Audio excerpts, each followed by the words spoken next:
Soleil vert, Gwenaëlle Scottet. Bonjour Gwenaëlle. Bonjour Cécile. Notre rendez-vous avec le développement durable et l'écologie sur Sun. Gwenaëlle, on termine même un cycle consacré à l'eau. Tout à fait. Donc après avoir parlé la semaine dernière des gestes les plus communs pour économiser l'eau potable chez nous, je voulais vous parler aujourd'hui de trucs un peu moins courants et dont on parle un peu moins.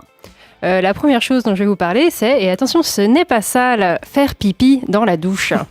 Alors j'ai l'impression que je l'ai toujours fait en fait, et pas par conscience écologique au début, mais surtout parce que c'était pratique. En fait, la plupart du temps, je prends ma douche en me levant, et au réveil, on a envie de faire pipi, c'est physiologique, c'est normal. Et donc plutôt que d'utiliser les toilettes, je fais pipi dans la douche. Ouais, mais est-ce que t'es sûr que c'est pas sale ? Mais oui. En fait, l'urine, quand elle sort de nous, elle est stérile. C'est-à-dire qu'il n'y a aucun microbe dedans. Pas de bactéries, pas de virus, pas de champignons. Enfin, sauf si on a une infection urinaire. Mais bon, en général, rien de mal, et puis ça part vite dans les canalisations. Et comme ça, j'économise une chasse d'eau par jour. Enfin, plutôt une demi-chasse d'eau, mais bon, ça revient quand même à 4,5 litres d'eau potable qui part pas dans les canalisations. Sauf que tu fais quand même couler de l'eau pour rincer tout ça. Bah bien sûr, oui, mais bon, ça va assez vite quand même. Et puis, comme je suis souvent la première à me lever et qu'avoir de l'eau chaude, ça prend souvent un petit peu de temps, je me sers de l'eau qui est trop froide, qui sort en premier pour ça. Mais parfois, cette eau, en fait, je la récupère. Pour cette eau qui est trop froide pour la douche, je la récupère en attendant qu'elle chauffe. En fait, j'avais une copine, il y a quelques temps, qui m'avait dit qu'elle mettait un seau dans sa douche pour la remplir avec cette eau qui est trop froide et ensuite arroser les plantes avec. Et moi, je m'étais dit, non, mais c'est n'importe quoi, j'ai qu'un seau, je n'ai pas forcément envie de le monopoliser pour ça. Et puis, tout à coup, idée lumineuse, si je mettais directement l'arrosoir dans la douche pour le remplir. Et oui, ça vient pas tout de suite. Non, mais c'est sympa comme déco aussi, vraiment. Bon, c'est tout ce que tu fais, parce que tu nous en as promis un peu plus quand même. Non, quand même. Il y a une autre chose que j'ai mise en place, c'est de prendre moins de douches longues. On avait dit qu'une douche, quand c'est long, ça prend beaucoup d'eau. Donc pour ça, et puis pour d'autres raisons d'ailleurs, j'ai décidé d'espacer mes shampoings. Parce que c'est surtout quand je me lave les cheveux, vous connaissez ça, les filles aux cheveux longs, que je passe du temps sous la douche. Sinon, en 2-3 minutes, c'est plié. Et donc en espaçant petit à petit et en passant aussi un shampoing solide, qui est sans sulfate, qui va moins agresser mon cuir chevelu, j'ai réussi à passer d'un shampoing tous les 2 jours à un shampoing tous les 4 jours. Je suis assez contente. Belle performance. Ouais, pas mal. Et j'ai calculé que comme ça, j'économisais plus de 10 minutes d'eau par semaine. Mais c'est pas tout.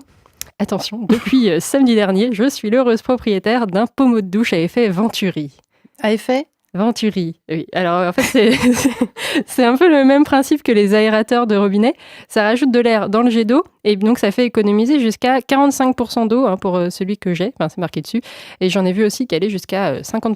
Bon, et alors c'est comment ? Ça fonctionne bien ? Bah ouais, c'est plutôt cool. Bon, ça fait un peu de bruit vu que ça aspire de l'air, mais franchement la sensation est plutôt pareille. Ça mouille très bien les cheveux et puis quand on le met juste sur sa main, ça picote un peu, ça fait ploup.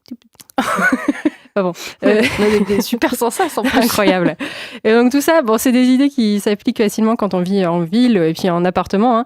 Mais maintenant, je vais vous parler des choses dont je rêve pour quand j'aurai une maison. Quand tu seras grande. Quand je serai grande, déjà, j'aurai un récupérateur d'eau de pluie. C'est la base. En fait, on fixe un truc à la gouttière, c'est classique, vous connaissez. Et puis comme ça, on a toujours de l'eau pour arroser les plantes dans le jardin. Et puis aussi, si on a un puits ou un forage, on peut aussi arroser le jardin avec. Mais par contre, si on veut utiliser dans la maison pour les toilettes ou pour la douche, par exemple, il faudra une autorisation pour faire analyser l'eau. L'idée, c'est pas forcément qu'elle soit potable, mais plutôt que comme elle va se retrouver après dans le circuit normal, il ne faut pas qu'elle soit suffisamment propre pour pas tout contaminer. Logique. Si on va dans tes rêves les plus fous. Alors là, dans mes rêves les plus fous, j'aurai donc une maison avec un récupérateur d'eau de pluie et mon propre système de traitement des eaux. En lagunage. En lagunage ? Ouais. En fait, j'ai découvert ça dans un endroit où j'ai bossé. Et puis ensuite, j'ai cherché les options à l'échelle d'une habitation. Et donc là, le principe, c'est de traiter naturellement les eaux usées, ce qu'on appelle les eaux grises de la douche, des toilettes. Donc là, par exemple, les UV du soleil vont tuer les bactéries qui sont dangereuses. Il y a des petites algues et du phytoplancton qui vont se nourrir de tout ce qu'il y a dans l'eau. Il y a des bactéries sympas qui vont se développer à la place des bactéries qui ne sont pas sympas. Et puis, il y a des plantes aquatiques qui vont bien tout filtrer. En fait, on fabrique un petit écosystème qui va permettre de nettoyer nos eaux sales et puis de rejeter dans la nature de l'eau qui est toute propre. C'est assez dingue, ça. Ouais, c'est fou. Et puis, en fait, c'est même pas la seule technique, le lagunage. Il y en a plein d'autres. C'est tout un dossier. Je le maîtrise pas du tout, l'assainissement de l'eau.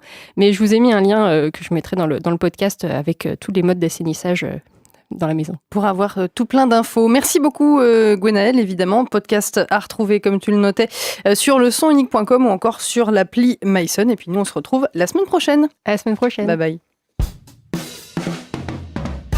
Bonne route avec le 17-19 de Sun.